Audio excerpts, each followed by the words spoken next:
So the worm guard has three kind of key sort of stopping points to get all the way into worm guard.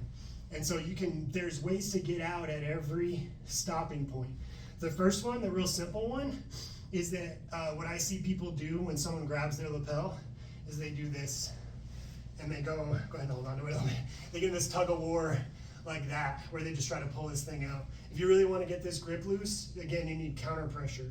So I'll just post the heel of my hand on his fingers, grab that lapel, and then I just pull it out like that. It's real simple when they're getting here. Maybe they get frustrated because you're not letting them have a lapel grip and they move on. Maybe they don't. So he's gonna wrap underneath his leg and pass it to here.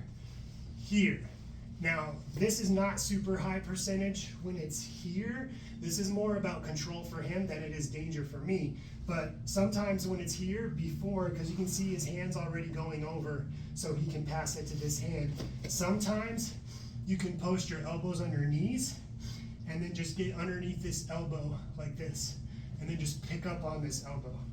And you sort of like kind of short arm bar him a little bit, sort of get that grip off. It's cheesy, sometimes it works. I don't really go for it very often though. What I don't want to have happen though is for him to pass this all the way behind my second leg, get the palm down cross grip, and collapse his elbow while he goes flat to his back.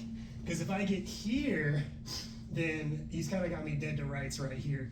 And the reason this is so strong is because he's flat to his back with a palm down grip and his elbow tight to his ribs. So if David loosens up a little bit here, what we're gonna do to keep him from collapsing this elbow is we're gonna dive. So this same side is where he's got this wrapped.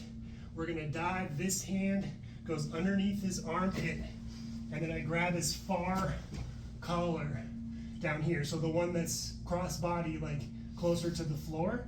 And then I'm gonna flare my elbow into his elbow, like this. So see, I have my elbow behind his elbow. Now if he tries to collapse back to his back, he can't, because he can't get his elbow down. And so that takes away the power here, so I can just start to sprawl and then clear that grip, like that. But so the key part of all of this is, if you don't like the lapel grip first, just heel your hand, counter pressure, pull. The more violent you are, the harder it is for them to hold on, right?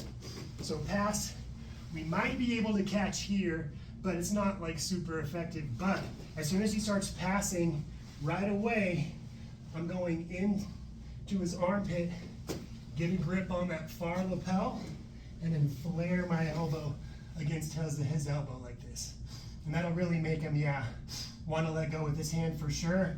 I don't know what he would do, like if he wants to grab with the other hand or something, but once he gets here, I should just be able to start driving that leg back. And then just clear. Sweet.